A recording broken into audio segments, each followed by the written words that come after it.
Good morning friends, welcome to the world of business law. मैं law का बादशाह कुणाल शाह आपके बीच में वापस से आया हूँ after a very long time, एक सब्जेक्ट लेकर जिसका नाम है बिजनेस लॉ। जी हाँ दोस्तों, मैं जानता हूँ ये बात कि आपने ये सब्जेक्ट ऑलरेडी देख लिया है। इनफैक्ट अगर मेरी बात मानो तो आप लोग ने लेक्चर नंबर 9 तक सारे के सारे वीडियोस देख लिए थे। मतलब इन शॉर्ट, आपने इंडियन कॉन्ट्रैक्ट एक्ट के अंदर agreement should not be declared as void by law तक का कंसेप्ट वीडियोस में कवर कर दिया है। बट दोस्तों, मैं फिर भी यहाँ पर ये सारे के सारे लेक्चर्स को आपको वापस से रिवाइज कराऊंगा एंड उसके बाद हम हमारा नया टॉपिक चालू करेंगे। Yes, we will move for the next lecture, that is lecture number 10, but only after making a revision for all these topics which we have completed till now. Approximately मेरा ऐसा target है कि हम लोग ये पूरा का पूरा चीज रिवाइज कर देने चाहिए with in a next around 3 hours. Yes, हमें 3 घंटा लगेगा ये सारे के सारे चीजों को वापस से रिवाइज करने के लिए। दोस्तों, आप ये बात समझो पहले, हमने अभी तक इंडियन कॉन्ट्रैक्ट एक्ट के अंदर अप्रोक्सीमेटली 12 घंटे का पढ़ाई किया है। Yes, we have invested approximately around 12 hours for Indian Contract Act 1872। But दोस्तों, ये पूरा का पूरा 12 घंटे का पढ़ाई हम रिवाइज करेंगे with in a time frame of 3 hours. यहाँ पर रिवीजन लेक्चर है, फिर भी आप इन सारे के सारे वीडियोस को जरूर देखना, क्योंकि सिंस लास्ट 15 दिन से आपने लॉ को टच भी नहीं किया था। तो प्लीज, मैं उम्मीद करता हूं कि आप लोग ये रिवीजन लेक्चर्स को ध्यान से सुनेंगे। एंड जी हाँ, मैं इस रिवीजन लेक्चर्स में एक्स्ट्रा केस स्टडीज भी कवर करने वाला हूं। एक्चुअली वो सारे के सारे केस स्टडीज इंपॉर्टेंट नहीं थे, बट फिर भी आईसीएआई के मॉड्यूल में दिए गए हैं, जेके शाह क्लासेस के टेक्स्ट बुक में है, तो मैं वो सारे के सारे केस स्टडीज को इन वीडियोस में कवर करने वाला हूं। यहाँ पर ऑनलाइन डाउट सॉल्यूशन के टाइम पे बहुत टाइम बच्चों ने कॉमन डाउट पूछा था, that was something towards communication and revocation of offer and acceptance of offer. उस चीज को भी मैं वापस से इन डिटेल आपके बीच में पेश करूंगा। तो फ्रेंड्स, आइए शुरुआत करते हैं हमारे CA foundation course paper number 2, जिसका नाम है business law and business correspondence and reporting. आपका पेपर नंबर 2 का टोटल मार्क्स है 100, जिसमें से बिजनेस लॉ 60 मार्क्स का आएगा and business corresponding reporting 40 marks का आएगा। हमारा यहाँ पर टारगेट है बिजनेस लॉ। मैं आपके बीच में रहूंगा for a subject called as business law. बहुत बार स्टूडेंट्स ने मुझे डाउट पूछा कि सर, लॉ का पढ़ाई कैसे करें। तो भैया, ध्यान से सुनना भी इस इंस्ट्रक्शंस को। Whenever you start studying for law, तो हमेशा याद रखना कि क्या आपने जेके शाह क्लासेस के वीडियो लेक्चर्स को बराबर से देखा है। अगर नहीं तो उसको प्लीज आप एक बार जरूर बराबर से देखना, ध्यान से सुनना वीडियो लेक्चर्स में क्या क्या बोला जाता है। वीडियो लेक्चर्स के दौरान प्लीज एक नोटबुक मेंटेन करना, जिसमें तुम सारे के सारे रिवीजन नोट्स मेंटेन कर सकते हो। ये रिवीजन नोट्स आपको बहुत ही इंपॉर्टेंट रहेगा, आपको बहुत ही फायदेमंद रहेगा एग्जाम के कुछ घंटे पहले। एग्जाम के 2 घंटे पहले, एग्जाम के 3 घंटे पहले आप पूरा का पूरा टेक्स्ट बुक रिवाइज नहीं कर सकते हो, बट अगर आपके पास ये रिवीजन बुक होएगा तो जी हाँ, आप एग्जाम के कुछ मिनटों पहले, कुछ घंटे पहले ये रिवीजन जरूर कर पाएंगे। तो यहाँ पर स्टेप नंबर 1, आपको वीडियो लेक्चर्स एकदम ध्यान से सुनना है। साइमल्टेनियसली आपको हैंड रिटन नोट्स बनाते जाने हैं। एंड फिर आपको टाइम टेबल में जो दिया जाता है पीडीएफ, उस पूरे के पूरे टेक्स्ट बुक को अच्छे से लर्न करना है। अब स्टूडेंट्स लोग का क्वेश्चन आता है कि सर लर्न करना है, रट्टा मारना है? नहीं भैया, रट्टा मारने का कोई जरूरत नहीं है। आप कोई चीज लर्न तब कर सकते हो जब आपने वो चीज पहले समझी रहेगी। तो आपको अंडरस्टैंडिंग करना पड़ेगा। First you have to understand the concept, then it becomes easy to learn the concept. आप क्रोनोलॉजी को समझिए। सबसे पहले वीडियो देखना है, रिवीजन नोट्स बनाते जाना है एंड पीडीएफ को रीड करते जाना है। साइमल्टेनियसली लर्न होते जाएगा। एक बार मेरा पूरा का पूरा चैप्टर खत्म हो जाएगा, once I get completed with Indian contract act 1872, जो सबसे लेंथीएस्ट चैप्टर माना जाता है, उसके बाद मैं आपके साथ सॉल्व करूंगा क्वेश्चन एंड आंसर्स। आपको टाइम टेबल में और एक दूसरा पीडीएफ अटैच करके मिलेगा जिसमें सिर्फ और सिर्फ क्वेश्चन आंसर्स दिए गए हैं। तो लॉ के लिए आपके पास टोटल 2 पीडीएफ होएगा और एक आपका हैंड रिटन नोट्स होएगा। पीडीएफ नंबर 1 में आपको लॉ के सारे कंसेप्ट्स दिखेंगे जिसको आपको समझते जाना है, लर्न करते जाना है। समझाना मेरा काम है, रिपीट करते जाऊंगा मैं। जितनी बार मैं रिपीट करूंगा उतनी बार वो चीज आपको लर्न होते जाएगा। एक बार ये चैप्टर खत्म हो जाएगा तो हम पीडीएफ नंबर 2 में जाएंगे जिसमें सारे के सारे क्वेश्चंस दिए गए हैं अलोंग विद आंसर्स। हर एक क्वेश्चन का आंसर्स प्रिंटेड फॉर्म में दिया गया है। अब आपका जो क्वेश्चन आंसर्स का बुक है उसमें 2 प्रकार के क्वेश्चंस आएंगे। आपको एग्जाम में भी 2 प्रकार के क्वेश्चंस आएंगे। एक को हम कहते हैं थियरी बेस्ड क्वेश्चंस। आपको सीधा का सीधा एग्जामिनर एक डायरेक्ट क्वेश्चन पूछेगा जिसका आपको सिर्फ आंसर दे देना है। जैसे कि for example, write down a short note on characteristics of consideration. For example number 2, write down the short note upon the person who are capable to enter into a contract। तो आपको सीधा का सीधा उसका आंसर लिखना है, ज्यादा दिमाग लगाने का जरूरत होता नहीं है।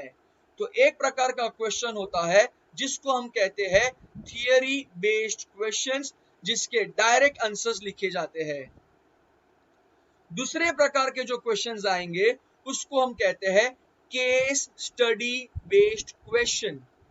यहां पर एग्जामिनर आपको एक डमी स्टोरी क्रिएट करके देगा और फिर लास्ट में लिखेगा कि suggest whether the provisions of Indian contract act is been followed और नॉट। इस प्रकार के आंसर्स को लिखने का एक तरीका होता है।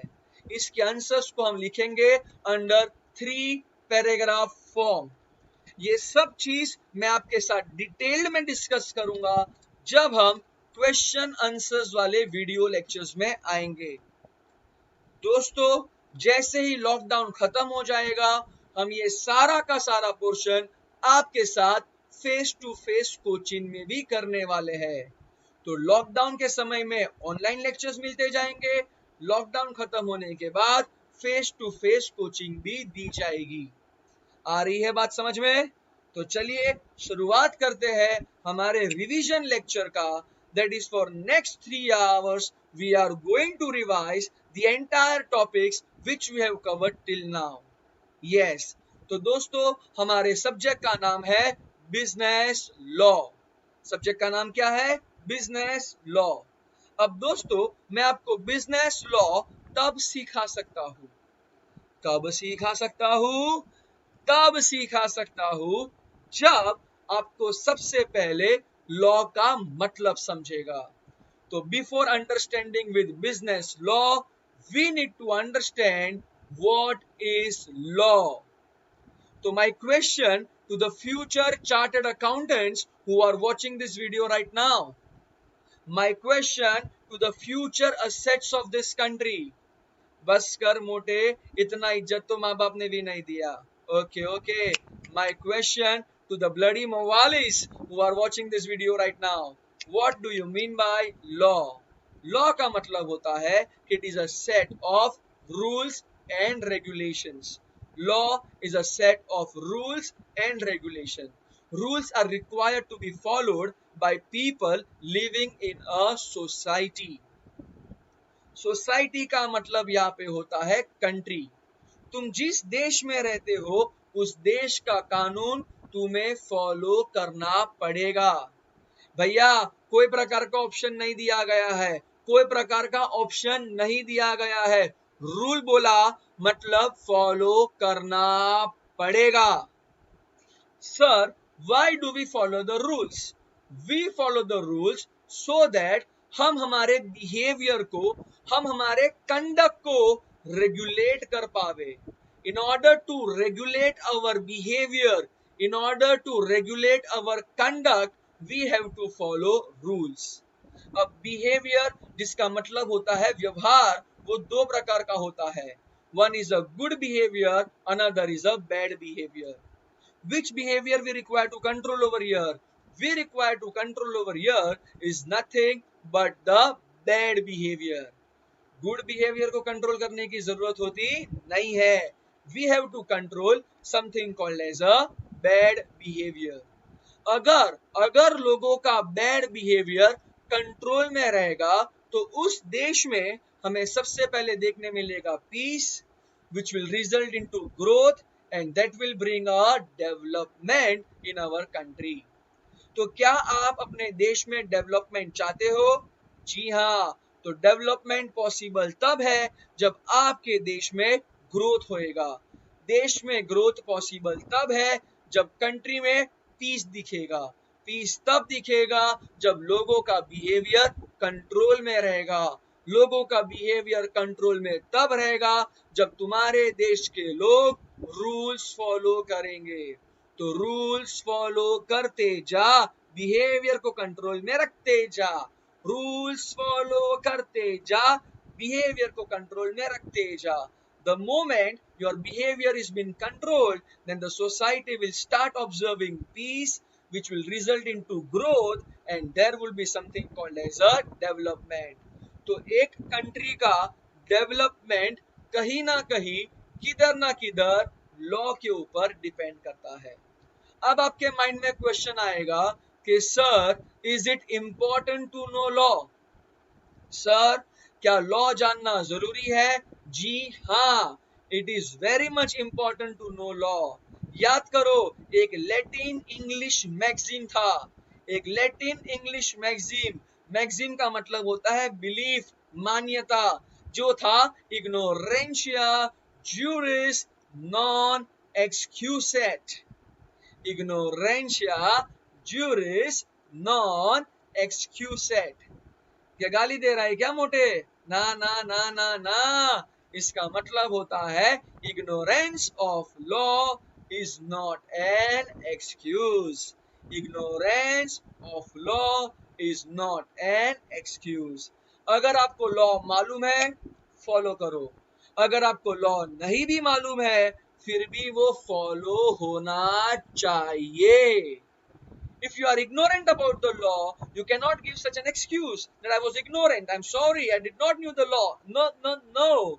It is your duty to have knowledge towards the law. मालूम है तो फॉलो करो, नहीं मालूम है फिर भी वो झक मार के फॉलो होना चाहिए. सो यहाँ पर हमने दो चीज पढ़ी, what is law and is it important to know law. But दोस्तों सच बताइए, क्या हम यहाँ पर लॉ पढ़ने के लिए मिले हैं क्या? ना ना ना ना ना. Are we over here? Are we over here to study law? No, we are over here to study business law. वापस से, क्या हम यहाँ पे लॉ पढ़ने वाले हैं? जी नहीं, हम पढ़ने वाले हैं बिजनेस लॉ. लॉ का मतलब क्या होता है? Rules and regulations. तो बिजनेस लॉ का मतलब क्या हो जाएगा? Rules and regulations towards business. Rules and regulations towards business. Law एक बहुत बड़ा पेड़ है. It's a very huge tree which comprises of numerous number of branches. One of the branch you are right now studying is business law. एक बार foundation का exam पास हो जाएगा तो इंटर सीए में आपके सामने आएगा company law, allied laws, direct taxation law, indirect taxation law, economic laws. ये सारा का सारा क्या है? Different different branches of law. तो law is a huge tree comprises of numerous number of branches. अब हमें यहाँ पर एक ब्रांच को फोकस करना है, दैट इज बिजनेस लॉ. तो what is business law? It is a law. Once again, what is business law? It is a law which deals with rules and regulations towards business. Are you understanding my point? Yes. In this branch, we are going to study 5 different acts. Yes. In this branch, we are going to study 5 different acts. That is Indian Contract Act 1872, Sale of Goods Act 1930, Partnership Act 1932, Companies Act 2013 and Limited Liability Partnership Act 2008. अब ये 5 different act हम पढ़ने वाले हैं. अब ये पांचों में एक वर्ड कॉमन है और वो कुछ नहीं बट है एक्ट. ये पांचों चैप्टर में एक वर्ड कॉमन है और वो कौन सा वर्ड है? एक्ट. एक्ट का मतलब भी होता है रूल्स एंड रेगुलेशंस. जी हाँ, एक्ट का मतलब भी क्या होता है? Rules and regulations. अरे मोटे, अगर एक्ट का मतलब भी रूल्स एंड रेगुलेशंस होता है, लॉ का मतलब भी रूल्स एंड रेगुलेशंस होता है, तो दोनों में फर्क क्या है? अरे भैया, दोनों में एकदम नाजुक सा फर्क है. जब मैं बोलूं लॉ तो we are discussing rules and regulations which are general in nature, but जब मैं बोलूं एक्ट तो उसका मतलब होता है we are discussing rules and regulations which are specific in nature. Rules and regulations which are specific in nature. जैसे कि फॉर एग्जाम्पल जब मैं बोलता हूं पार्टनरशिप एक्ट, तो पार्टनरशिप एक्ट में हम सिर्फ और सिर्फ रूल्स एंड रेगुलेशंस पढ़ेंगे पार्टनरशिप के लिए, बाकी कोई चीज का रूल्स एंड रेगुलेशंस हम नहीं पढ़ेगा. इंडियन कॉन्ट्रैक्ट एक्ट बोलता हूं मैं, तो इसका मतलब होता है कि हम पढ़ने वाले हैं rules and regulations only and only towards contract. यहाँ पर मैंने इसका एनालिसिस किया है लास्ट 4 अटेम्प्ट का, that is May 2018, November 2018, May 2019 and November 2019. ये 4 अटेम्प्ट में ये 5 चैप्टर का ऑन एन एवरेज वेटेज मैंने आपके सामने रखा है, जिसमें सबसे इंपॉर्टेंट चैप्टर बन जाता है इंडियन कॉन्ट्रैक्ट एक्ट 1872. भैया, अगर आपको इंडियन कॉन्ट्रैक्ट एक्ट नहीं समझेगा तो माफ करो मुझे, आपको सेल ऑफ गुड्स एक्ट समझने में दिक्कत पाओगे, पार्टनरशिप एक्ट समझने में भी आपको दिक्कत होएगा. तो भैया, इंडियन कॉन्ट्रैक्ट एक्ट आपको अच्छे से समझना पड़ेगा, क्योंकि sale of goods act and partnership act पूरा का पूरा डिपेंड करता है इंडियन कॉन्ट्रैक्ट एक्ट के ऊपर, क्योंकि ये दोनों के दोनों चैप्टर्स पहले के जमाने में एक्चुअली इंडियन कॉन्ट्रैक्ट एक्ट के अंदर ही हुआ करते थे. वक्त आने पे डिस्कस करेंगे कि ये सब चीज क्या था.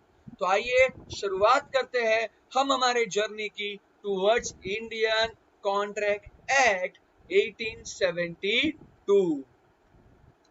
तो यस दोस्तों, चैप्टर का नाम है इंडियन कॉन्ट्रैक्ट एक्ट 1872. याद करो, ये एक्ट पास कब हुआ था? ये एक्ट पास हुआ था ऑन 25th of April 1872.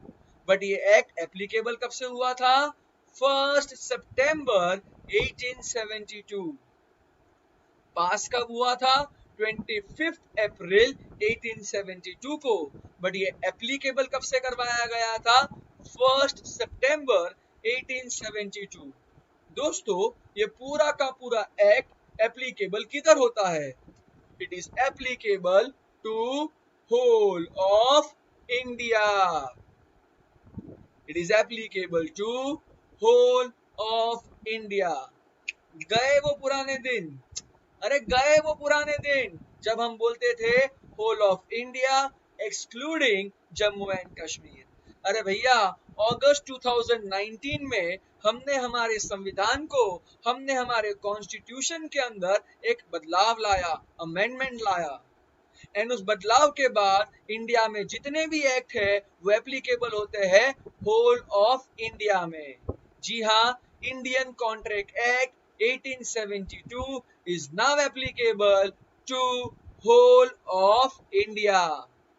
दोस्तों याद करो, ये पूरा का पूरा चैप्टर हमने 5 पार्ट में डिवाइड किया था। जी हाँ, the entire chapter was divided into 5 parts। बिना स्क्रीन पे देखे, आंख बंद करके आप भी मेरे साथ बोलिए, सबसे पहला पार्ट कौन सा था? What is contract. एक बार मैंने आपको व्हाट इज कॉन्ट्रैक्ट समझा दिया तो उसके बाद हम पढ़ने वाले थे types of contract. Types of contract पढ़ने के बाद मैंने आपको समझाया how to form a contract. And practical life में we are going to form void contract.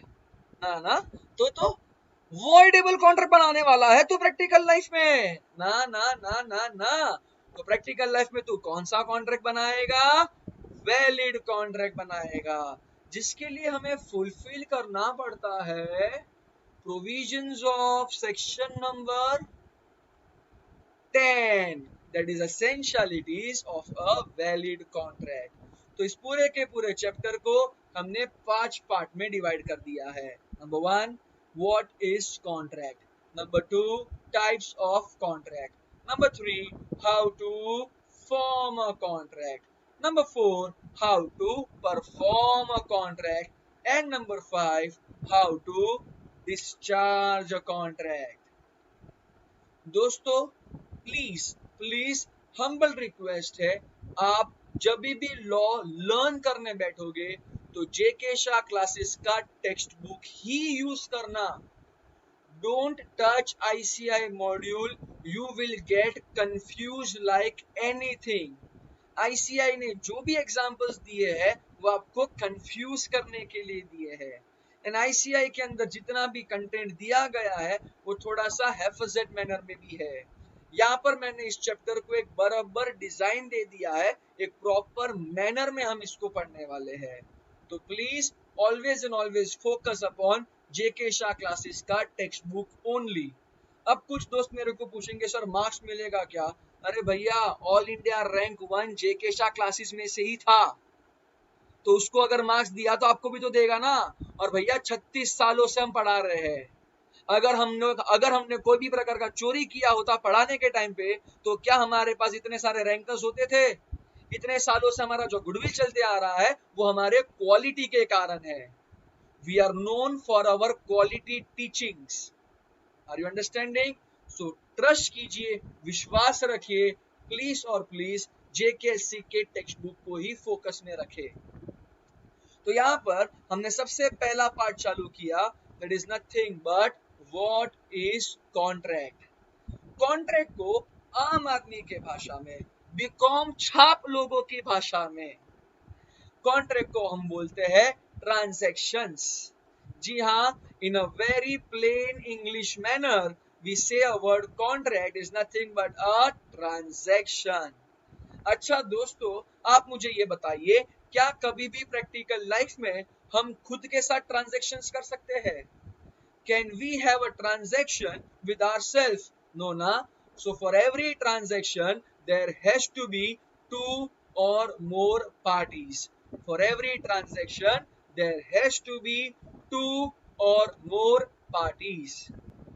So in a similar way, for every contract there has to be 2 or more parties।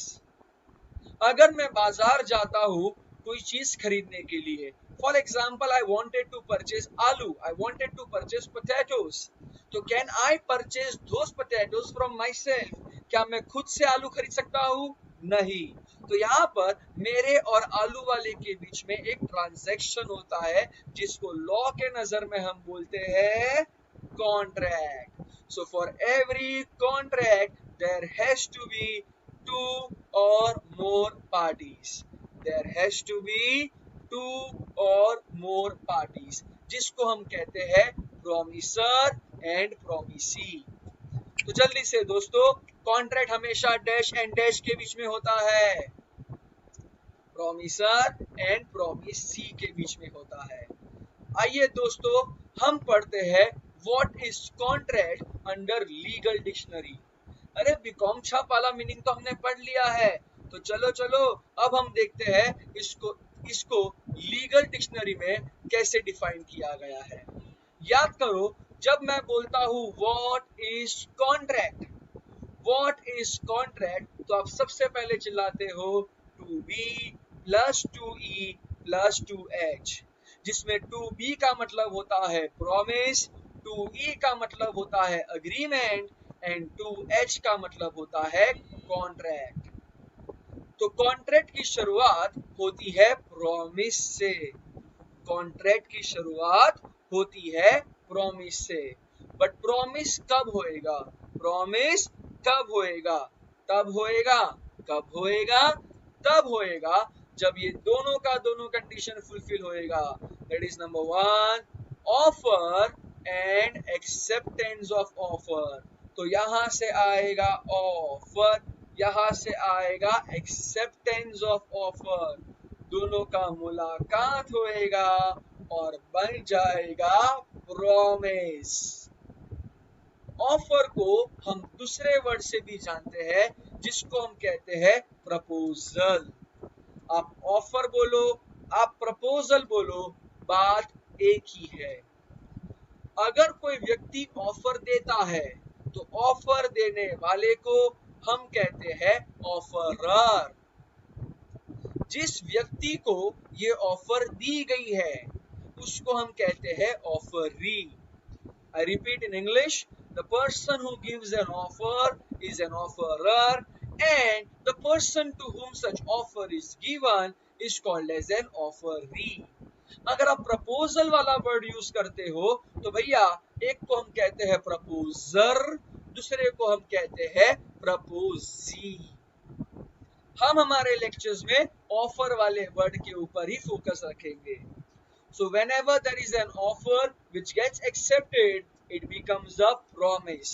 अगर एक बार ये promise हो गया है तो भैया जो ऑफरर था वो अभी से कहलाएगा promiser and जो ऑफरी था वो अभी से कहलाएगा promisee. एक बार प्रॉमिस हो जाएगा तो अभी हमें बनाना पड़ेगा अग्रीमेंट. प्रॉमिस से अग्रीमेंट, प्रॉमिस से agreement is possible when it is associated with consideration. तो भैया सबसे पहले आएगा ऑफर, जिसके साथ होना चाहिए एक्सेप्टेंस, तब जाके बनेगा प्रॉमिस. इस प्रॉमिस के अंदर कंसीडरेशन का मसाला मार दो, इस प्रॉमिस के अंदर कंसीडरेशन का मसाला मार दो तो बन जाएगा agreement. So agreement is nothing but section number 2 subsection E, wherein agreement is possible when there is a promise and consideration. But wait, practical life में there are certain agreements which does not requires consideration. Yes, ऐसे भी कुछ agreement होते हैं जिसमें consideration की जरूरत पड़ती नहीं है. ओवर हियर अग्रीमेंट का अगर मैं मैथमेटिकल फॉर्मूला बनाऊं तो वो कहलाता है promise plus consideration. But promise को अगर मैं दो टुकड़े में बांट दूं तो it is offer and acceptance. तो agreement is nothing but offer plus acceptance plus consideration. But ऐसे भी कुछ अग्रीमेंट होते हैं जिसमें कंसीडरेशन का जरूरत नहीं होता है. तब हम मैथमेटिकल फॉर्मूला बनाएंगे agreement equals to offer plus acceptance, क्योंकि उस अग्रीमेंट में कंसीडरेशन की जरूरत नहीं रहेगी. याद करो, generally no consideration no contract, no consideration no contract. But there can be certain exceptional cases, and in those exceptional cases even if there is no consideration still there is a contract. तो step number 1 हमें चाहिए offer. Step number 2 acceptance. जब ये दोनों का दोनों step हो जाएगा तो स्टेप नंबर 3 आता है प्रॉमिस, उसके साथ लगा दो कंसीडरेशन, तब जाके बनता है अग्रीमेंट। अगर एक बार अग्रीमेंट बन चुका है, अगर एक बार अग्रीमेंट बन चुका है तो जरूर देखना उस अग्रीमेंट को क्या लव एंड अफेक्शन में बनाया था? नहीं। Generally agreement should not be made out of love and affection, agreement should be made out of legal intention. जब भी आप किसी के साथ अग्रीमेंट करोगे, that agreement should be made out of legal intention. अगर अग्रीमेंट लीगल इंटेंशन के through बनाया गया है, अगर अग्रीमेंट लीगल इंटेंशन के थ्रू बनाया गया है तो जी हाँ, आप उस अग्रीमेंट को लेकर एनफोर्स कर सकते हो। जी हाँ, वो अग्रीमेंट को लेकर आप कोर्ट में जा सकते हो। जब एक अग्रीमेंट को आप एनफोर्स कर सकते हो तो भैया वो अग्रीमेंट अग्रीमेंट नहीं कहलाता है, वो बन जाता है contract. Any agreement which is enforceable by law, any agreement which is enforceable by law becomes a contract. अब उसको एनफोर्स तब कर पाओगे जब आपने उसको लीगल इंटेंशन के थ्रू बनाया रहेगा। कोई भी प्रकार का प्यार मोहब्बत नहीं होना चाहिए। Agreement out of love and affection not allowed. Agreement out of love and affection will be allowed only when it is in a written form and it is registered under a particular law। जैसे कि immovable properties होता है तो भैया उधर लगता है transfer of property act. अगर मैं किसी को मेरा immovable property out of love and affection में देता हूं तो भैया मुझे वो चीज लिखित में रखना पड़ेगा एंड उस कागज के टुकड़े को हमें रजिस्टर भी करवाना पड़ेगा as per transfer of property act. तो भैया generally agreement love and affection में नहीं होने चाहिए। यदि वो लव एंड अफेक्शन में है तो वो रिटर्न में होने चाहिए एंड यदि अगर चाहिए तो उसको रजिस्टर भी करवाना पड़ेगा, तब जाके वो एनफोर्स हो सकता है एंड तब जाके उसको हम कॉन्ट्रैक्ट कह सकते हैं।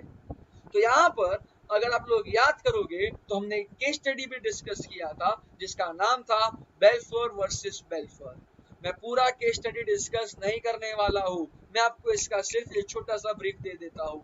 याद करो, हस्बैंड वाइफ थे, इंग्लैंड में रहते थे, फिर हस्बैंड का ट्रांसफर हुआ था, सिलोन गया था, वाइफ को लेकर गया था, फिर दोनों हस्बैंड वाइफ कुछ समय सिलोन में रहते हैं, बहुत ही बोर हो जाते हैं तो वापस अपने गांव इंग्लैंड में आ जाते हैं। तब वाइफ का तबीयत खराब हो जाता है। याद आ रहा है, याद आ रहा है ये सब चीज? तो बेल्फोर वर्सेस बेल्फोर वाले केस में याद करो, मिस्टर बेल्फोर ने अपनी वाइफ मिसेस बेल्फोर को एक ऑफर दिया था कि भैया अगर मैं वापस से सिलोन जाऊंगा तो मैं तेरे को हर महीने £100 देते जाऊंगा। अब ओवर हियर हस्बैंड ने ये जो ऑफर दिया था वो out of love and affection था। मिसेस बेल्फोर जो कि उसकी वाइफ है, उसने ये ऑफर को एक्सेप्ट भी कर लिया out of love and affection. दोनों हस्बैंड वाइफ के बीच में एक अग्रीमेंट बना था out of love and affection, कोई प्रकार का कॉन्ट्रैक्ट नहीं था। फिर हस्बैंड £100 भेजना भूल गया तो वाइफ ने तो हस्बैंड के खिलाफ केस कर दिया कि मेरा पति मेरे साथ किया है ब्रीच ऑफ कॉन्ट्रैक्ट। तो ऑनरेबल जज ने समझाया कि बेटी तेरे साथ तेरे पति ने अग्रीमेंट किया था, उधर कोई प्रकार का कॉन्ट्रैक्ट नहीं हुआ था। हर एक अग्रीमेंट को तुम कॉन्ट्रैक्ट नहीं बोल सकते हो, बट हर एक कॉन्ट्रैक्ट के अंदर अग्रीमेंट होता है। All contracts are agreements, but all agreements are not contract। जब तेरे पति ने तेरे साथ अग्रीमेंट ही किया था, उधर कोई प्रकार का कॉन्ट्रैक्ट नहीं था। अगर कोई प्रकार का कॉन्ट्रैक्ट नहीं था तो तू तेरे पति के खिलाफ ब्रीच ऑफ कॉन्ट्रैक्ट का केस कैसे कर सकती है? आ रही है बात समझ में? तो यहाँ पर हमने रिवाइज कर दिया हमारा पूरा का पूरा फर्स्ट टॉपिक जिसका नाम था व्हाट इज कॉन्ट्रैक्ट। जिसका नाम क्या था? What is contract. इसमें एक छोटा सा डिस्टिंग्विश बिटवीन आता है, that is a distinguish between agreement and contract. Agreement का सबसे पहले मैं बात करूं तो भैया promise and every set of promises forming consideration for each other. जब भी प्रॉमिस के साथ कंसीडरेशन लगता है तो उसको हम अग्रीमेंट कहते हैं। बल्कि जब मैं कॉन्ट्रैक्ट का बात करूं तो it is an agreement which is enforceable by law.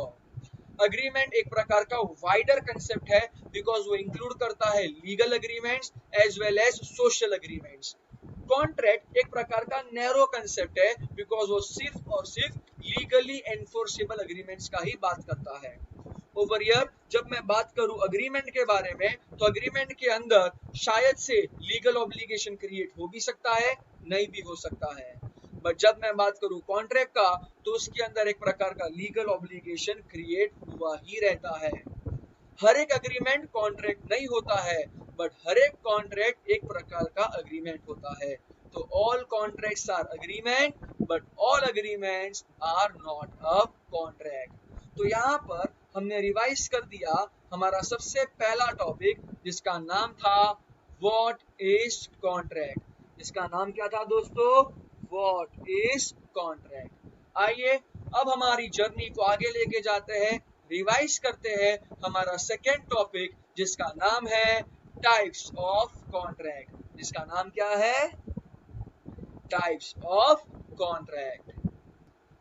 जी हाँ दोस्तों, unit number 2 that is the second part of our journey that is types of contract. क्या आपको कॉन्ट्रैक्ट का मतलब मालूम है? जी हाँ, 2B + 2E + 2H। अब याद करो फ्रेंड्स, हमने ये पूरे के पूरे कॉन्ट्रैक्ट को 3 कैटेगरी में बांटा था। Each and every contract can be classified under 3 different headings. The very first thing on which we can classify the contract is the contract on the basis of formation. Then we can classify the contract on the basis of performance. And lastly, we can classify the contract on the basis of validity. So friends, contracts are being classified. Contracts are being classified under 3 different cases. It can be classified number 1 on the basis of formation, then on the basis of performance and then on the basis of validity. सबसे पहले हमने शुरुआत किया था contract on the basis of formation.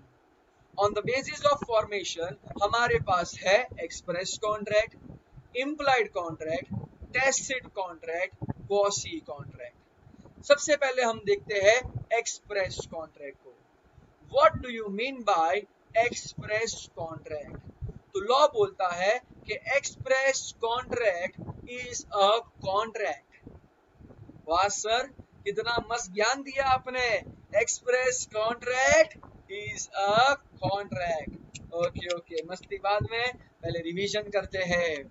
Express contract is a contract which is formed either by words spoken or by words written. ऐसा कोई contract है जिसको बनाया गया है या तो बोल के या तो लिख के, या तो बोल के या तो लिख के, then such contracts are called as an express contract.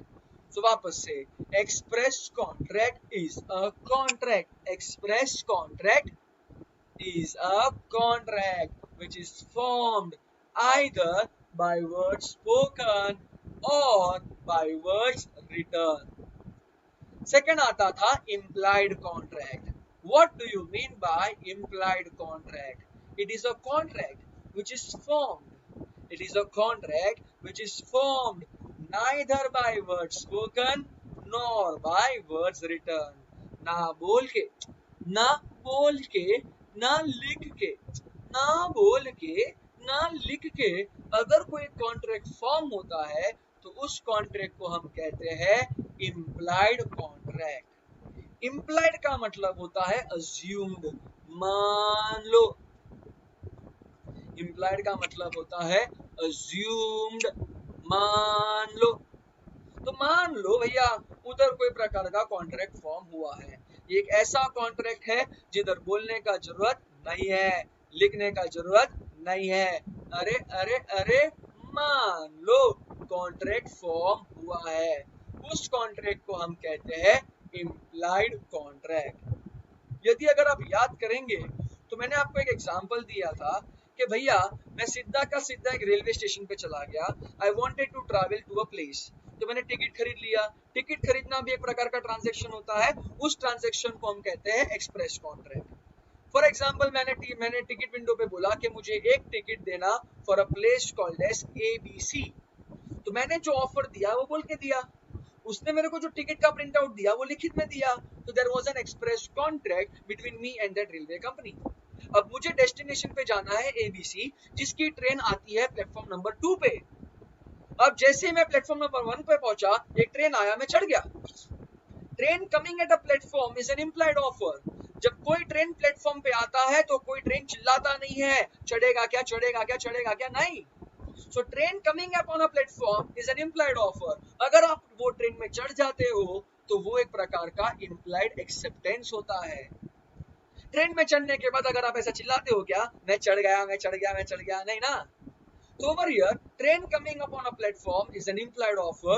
You boarding the train is an implied acceptance. यदि आपने भूल से भी कोई गलत ट्रेन पकड़ लिया है तो अगर आप नेक्स्ट स्टेशन पे उतरोगे ना तो आपको मिनिमम फाइन तो पे करना ही पड़ेगा ना। तो आपने जो भी डिस्टेंस ट्रैवल किया है वो डिस्टेंस को, उस कॉन्ट्रैक्ट को हम कहते हैं इम्प्लाइड कॉन्ट्रैक्ट। सेकेंड एग्जाम्पल मैंने आपको दिया था रेलवे स्टेशन पे, जब मैं खड़ा था 4 बैगेज लेकर, एक कुली मेरे पास आया था। उसने ना मुझे कुछ बोला ना मुझे कुछ लिख के दिया, उसने मेरा सामान उठाया, मैंने उसको मेरा सामान उठाने भी दिया। वो मुझे सीधा का सीधा लेके गया एग्जिट गेट के उधर। तो क्या मैंने कुली के पास से सर्विसेज लिया है? जी हाँ। तो M I bound to pay for that services? जी हाँ। तो भैया ऐसा कोई भी कॉन्ट्रैक्ट जो फॉर्म होता है बिना बोले बिना लिखे, उस कॉन्ट्रैक्ट को हम कहते हैं इम्प्लाइड कॉन्ट्रैक्ट। तो भैया अभी तक हमने दो कॉन्ट्रैक्ट को पढ़ा, express contract, implied contract. Express contract is a contract which is formed either by words spoken or by words written. Implied contract is a contract which is formed neither by words spoken nor by words written. उसी के नीचे आता है tacit contract. अरे भैया acid नहीं बोला, tacit contract बोला। What do you mean by tacit contract? Tacit contract एक प्रकार का इम्प्लाइड कॉन्ट्रैक्ट ही है। हर एक टैसिट एक प्रकार का इम्प्लाइड ही होता है। बट डिफरेंस क्या है दोनों में? Implied is something which is implied by law. Law बोलता है कि भैया अगर आप रेलवे स्टेशन पे खड़े हो, यदि आपने कोई गलत ट्रेन भी पकड़ लिया है तो इट इज इम्प्लाइड टू पे अ मिनिमम पेनल्टी। लॉ बोलता है कि अगर आप कोई रेलवे स्टेशन पे खड़े हो, यदि आपने कोई कुली के पास से सर्विसेज लिया है तो you are bound to pay for that services. So implied contracts are implied by law, but tacit contract is implied by the behavior of the parties. जब तक वो पार्टी बिहेवियर नहीं करेगा तब तक कॉन्ट्रैक्ट फॉर्म नहीं होएगा। जिसमें मैंने आपको एग्जांपल दिया था withdrawal of cash from ATM machines. मेरे बैंकर ने मुझे प्रॉमिस किया था, सिर्फ प्रॉमिस किया था कि जब भी आप हमारी एटीएम मशीन्स के पास जाओगे आपको सर्विसेज मिलेगा। ये एक प्रकार का प्रॉमिस था, कॉन्ट्रैक्ट नहीं था। यदि अगर आप मैं सर्विसेज चाहता हूं तो मुझे एटीएम मशीन्स के पास जाकर सबसे पहले बिहेवियर दिखाना पड़ेगा। I need to swipe the card. जब तक मैं कार्ड स्वाइप नहीं करूंगा तब तक मेरे और बैंकर के बीच में वो प्रॉमिस ही रहेगा, कॉन्ट्रैक्ट में बदलेगा नहीं। दूसरा एग्जांपल दिया था fall of hammer in an auction sale. अगर मुझे मेरी बोतल का नीलामी करना था तो भैया बहुत सारे बिडर्स आए थे, उन्होंने अलग अलग प्राइस पे बिडिंग दिया था। जो व्यक्ति ने हाईएस्ट बिडिंग दिया था उसको मैं बोतल बेच दूंगा हथौड़ी गिराने पे। नीलामी खत्म होती है हथौड़ी के गिरने पे। By fall of hammer an auction sale gets completed. Falling of hammer एक प्रकार का बिहेवियर होता है, एक प्रकार का व्यवहार होता है। जब तक ये हैमर नहीं गिरेगा तब तक ऑक्शन सेल खत्म नहीं होएगा। तो ऐसा कोई कॉन्ट्रैक्ट जो फॉर्म होता है या तो बोल के या तो लिख के, उसको हम क्या कहते हैं? Express contract. बट ऐसा कोई कॉन्ट्रैक्ट जो फॉर्म हुआ है बिना लिखे बिना बोले, उसको हम कहते हैं इम्प्लाइड कॉन्ट्रैक्ट। ऐसा कोई कॉन्ट्रैक्ट जो फॉर्म होता है because of the behaviour of the parties, then that contracts are nothing but tacit contract. आखिरी में हमारे पास आता है क्वासी कॉन्ट्रैक्ट। ये बहुत ही इंपॉर्टेंट कंसेप्ट है, इसके सारे के सारे नोट्स आपके टेक्स्ट बुक के अंदर मिलेंगे under unit number 6। Indian contract act के आखिरी यूनिट में जब आप जाओगे टेक्स्ट बुक के अंदर, तब आपको ये क्वासी कॉन्ट्रैक्ट के नोट्स को नजर में आएगा। तो आइए रिवाइज करते हैं क्वासी कॉन्ट्रैक्ट। जी हाँ दोस्तों, याद करिए, सेम चीज हमने पढ़ा है। सबसे पहला rule, quasi contract is not a contract. जी हाँ, क्वासी कॉन्ट्रैक्ट एक्चुअली कॉन्ट्रैक्ट नहीं है, वो एक्चुअली कॉन्ट्रैक्ट नहीं है, बिकॉज कॉन्ट्रैक्ट बनाने के लिए जो एसेंशियल एलिमेंट्स चाहिए वो मिसिंग होते हैं। तो rule number 1, quasi contract is not a contract because the essentialities which are required to form a contract are missing. Second rule बोलता है कि भैया वो कॉन्ट्रैक्ट तो नहीं है, बट वो कॉन्ट्रैक्ट जैसा है। It is not a contract, it is like a contract. Yes, वो कॉन्ट्रैक्ट नहीं है, वो कॉन्ट्रैक्ट जैसा है। सर आपने ऐसा क्यों बोला कि वो कॉन्ट्रैक्ट जैसा है? क्योंकि quasi contract is based upon humanity and not upon validity. वो ह्यूमैनिटी के ग्राउंड्स पे कॉन्ट्रैक्ट माना गया है, बट एक्चुअली वैलिडिटी के ग्राउंड्स पे वो कॉन्ट्रैक्ट नहीं होता है। हमने उसको कॉन्ट्रैक्ट क्यों माना है? Just to prevent unjust enrichment. Just to prevent unjust enrichment. भैया हर एक इंसान के पास अधिकार होता है अमीर बनने का। जी हाँ, each and every person is having a right to become rich. Are you having a right to become rich? Yes. Is Karthik having a right to become rich? Yes. Is Aryan having a right to become rich? Yes. Is Kunal Shah having a right to become rich? No. I am already rich. भैया पहले से हमारे पास बड़े बड़े से। Yes. तो over here, don't be jealous. Don't be jealous now. हाँ.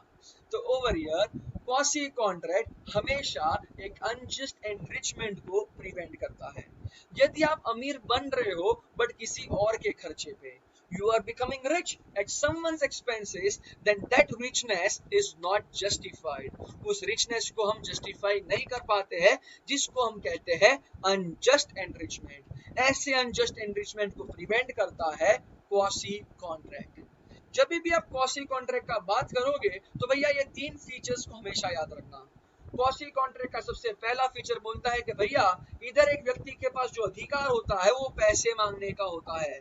The person is having a right to claim money. आपने जितना भी एग्जांपल्स देखा रहेगा ना क्वासी कॉन्ट्रैक्ट का, उधर हर जगह पे पैसा इन्वॉल्व था।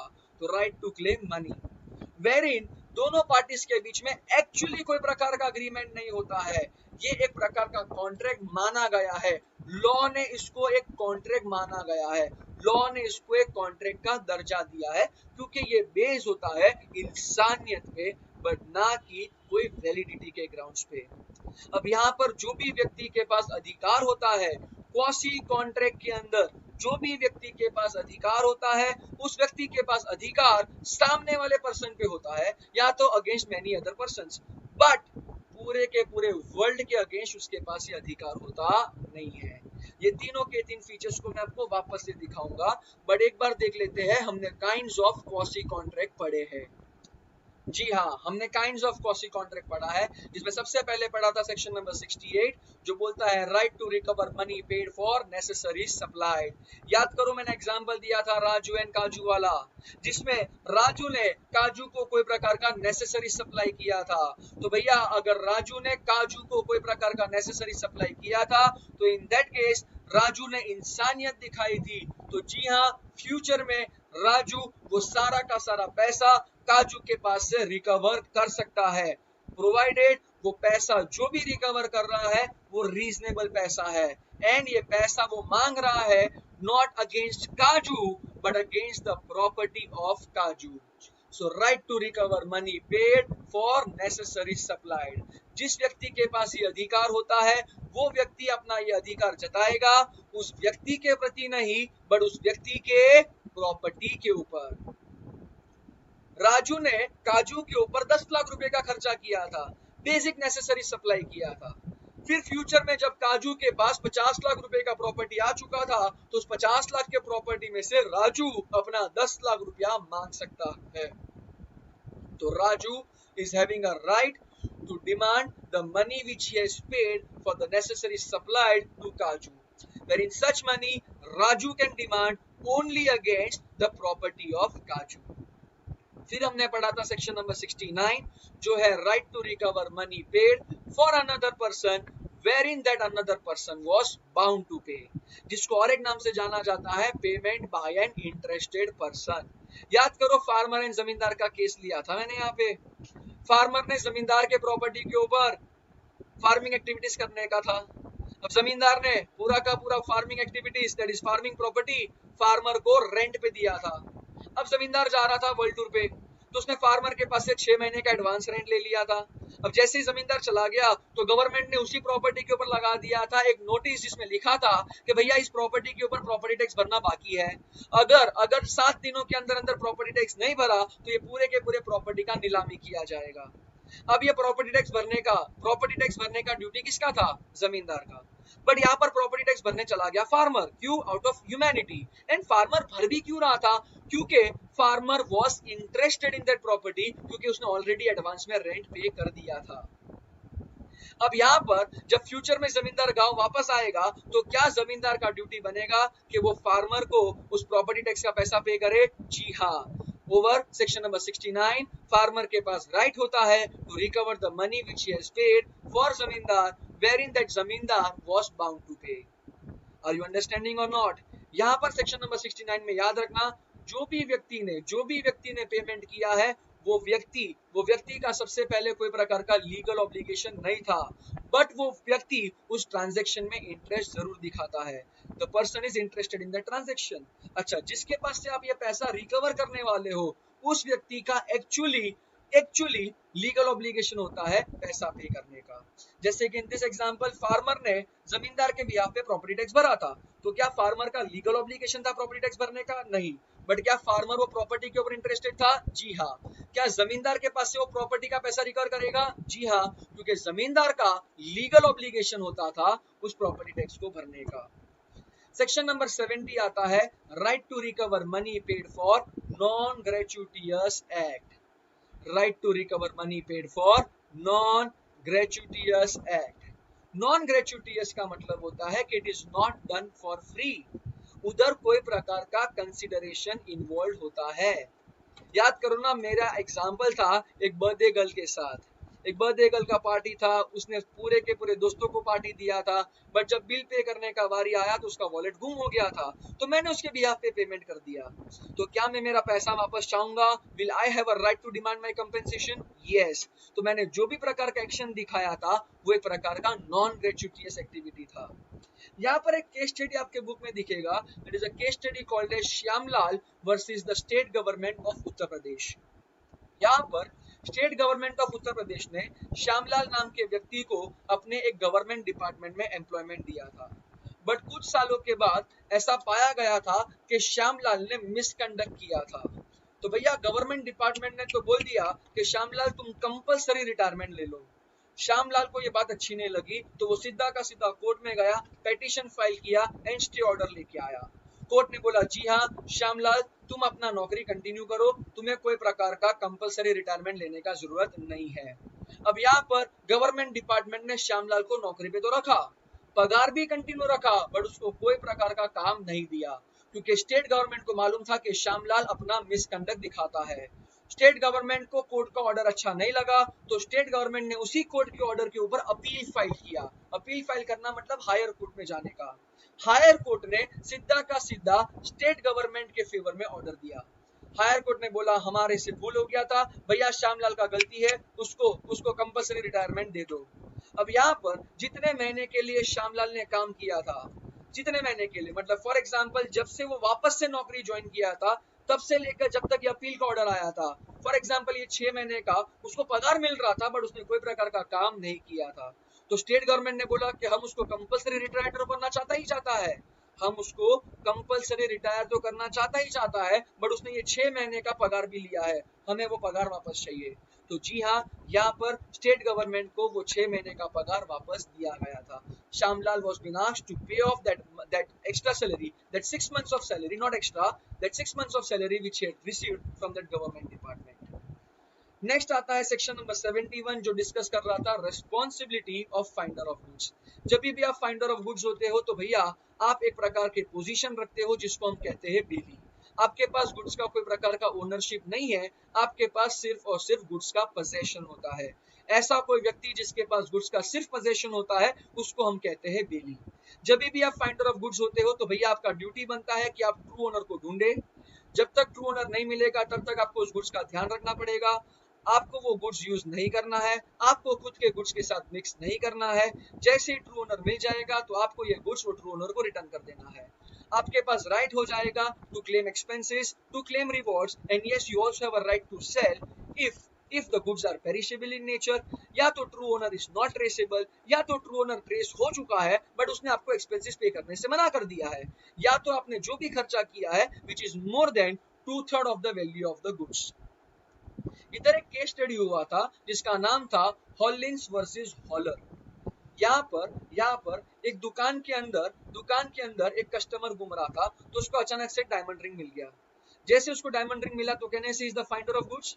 उसने डायमंड रिंग उठाया, दुकान के आजू बाजू देखा बट उसको उसका ओनर मिला नहीं, तो उसने डायमंड रिंग सीधा का सीधा दुकान के मालिक के पास छोड़ दिया। बोला कि जैसे इसका ओनर आएगा आप उसको डायमंड रिंग लौटा देना।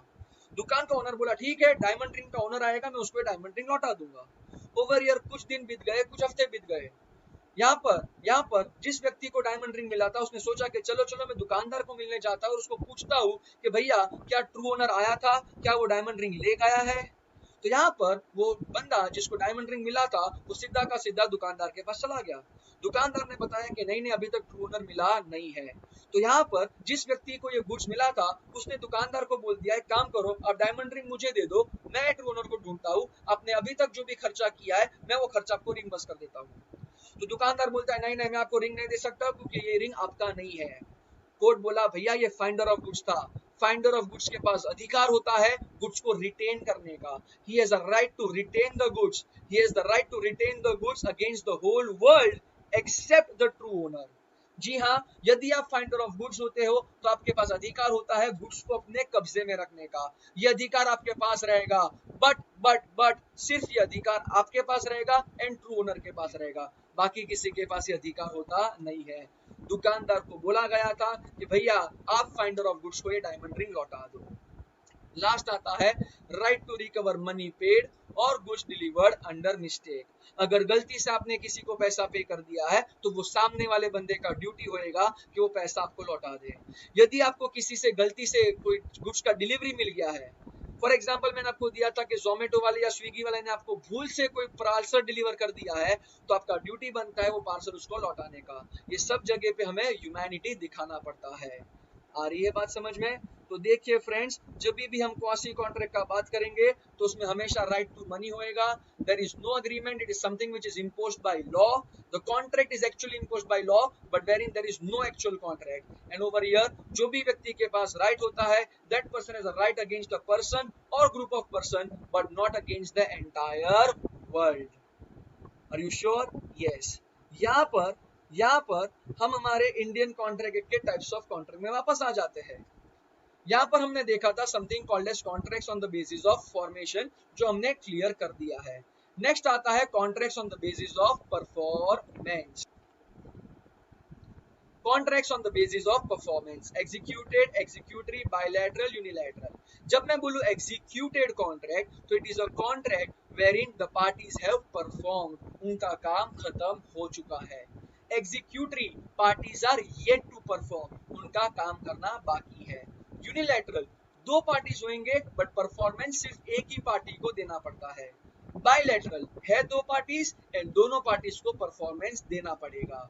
So when both the parties has to perform, it is bilateral. When only one party has to perform, it is unilateral. If the contract is performed, it is executed. If contract is yet to perform, it is executory in nature.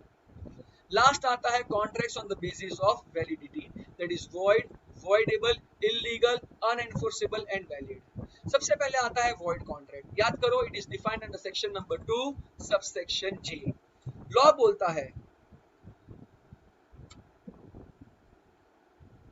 बोलता है कि void contract is a contract which ceases to be enforceable by law, becomes void then it ceases to be enforceable by law.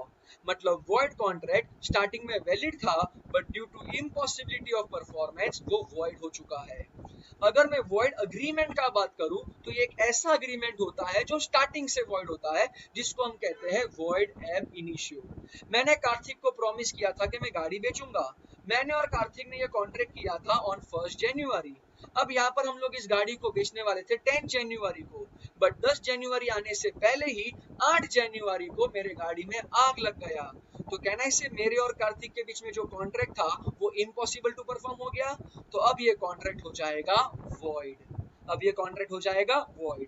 अगर कार्तिक ने मुझे कोई भी प्रकार का एडवांस मनी दिया होता है तो मुझे वो एडवांस मनी उसको लौटाना पड़ेगा. That was nothing but doctrine of restitution, restore back the benefits.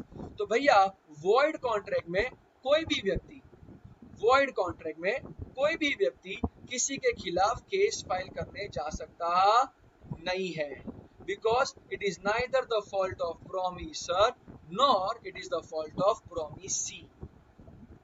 Void, none of the parties can file a case, it ceases to be enforceable by law. Next आता है voidable contract, that is nothing but section number 2 subsection I. ये एक ऐसा contract है wherein one party can enforce, another party cannot enforce. The party who can enforce the contract is an aggrieved party. अगर आपका किसी ने consent coercion से लिया होता है, अनड्यू इन्फ्लुएंस से लिया होता है, फ्रॉड के माध्यम से लिया होता है या मिसरिप्रेजेंटेशन के माध्यम से लिया होता है, तो भैया आप उसके खिलाफ केस करने जा सकते हो. वो व्यक्ति आपके खिलाफ केस कर सकता नहीं है.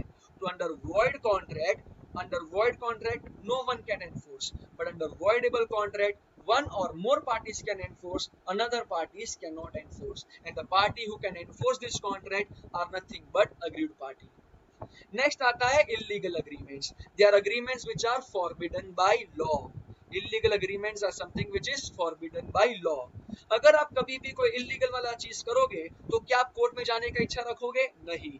तो जो भी इलीगल अग्रीमेंट होता है वो एक्चुअली होता है void. तो all illegal agreements are void, but all void agreements are not illegal. Anything which is illegal is void, but each and every void agreement is not necessarily illegal. Over here, जब भी मैं आपको illegal का बारे में बात करता हूँ तो it is something which is forbidden bye law, but जब मैं void agreement का बात करता हूँ it is not forbidden by law. अगर मैं इलीगल का बात करूंगा तो भैया parties will be punishable, but void agreement में पार्टीज को कोई प्रकार का पनिशमेंट मिलता नहीं है. इलीगल अग्रीमेंट का कोलेटरल पार्ट void होएगा, बट void agreement का कोलेटरल पार्ट वैलिड होएगा. जो बात हमने समझी थी under agreements which are declared as void by law. Next आता है अनएनफोर्सेबल कॉन्ट्रैक्ट. मतलब ऐसा कोई कॉन्ट्रैक्ट जिसको आप एनफोर्स नहीं कर सकते हो. आप एनफोर्स नहीं कर सकते हो because of some technical defects, that is lack of writing, lack of signing. ऐसा कोई टेक्निकल डिफेक्ट है उसके कारण अगर आप एनफोर्स नहीं कर पाओगे तो उसको हम कहते हैं अनएनफोर्सेबल कॉन्ट्रैक्ट. यहाँ पर हमने और एक कॉन्ट्रैक्ट पढ़ा था, that is E contract, that is electronic form of contract. ऐसा कोई कॉन्ट्रैक्ट जो फॉर्म होता है through electronic means. Electronic means मतलब ईमेल्स के थ्रू अगर आपने कोई कॉन्ट्रैक्ट एंटर किया है तो उसको हम कहते हैं ई कॉन्ट्रैक्ट्स, जिसका और एक नाम है साइबर कॉन्ट्रैक्ट्स, और एक नाम है माउस क्लिक कॉन्ट्रैक्ट्स, और एक नाम है electronic data interchange contracts. Sure. Last में आता है वैलिड कॉन्ट्रैक्ट जो हम कवर करने वाले हैं अंडर हमारा part 3 how to form a contract. क्योंकि प्रैक्टिकल लाइफ में whenever we are going to form a contract we are going to form a valid contract. तो फ्रेंड्स अगर आप नोटिस करोगे तो हमने 1 घंटे में 2 चीज खत्म किया. What is contract, types of contract. अगर पूरा इंडियन कॉन्ट्रैक्ट एक 5 पार्ट में डिवाइड किया था तो हमने 2 पार्ट रिवाइज कर दिया विद इन 1 आवर. मतलब 40 तक का पोर्शन हमने रिवाइज कर दिया within a span of 1 hour. I hope so आप घर में रहते हो, सुरक्षित रहते हो. Stay home, stay safe. Thank you.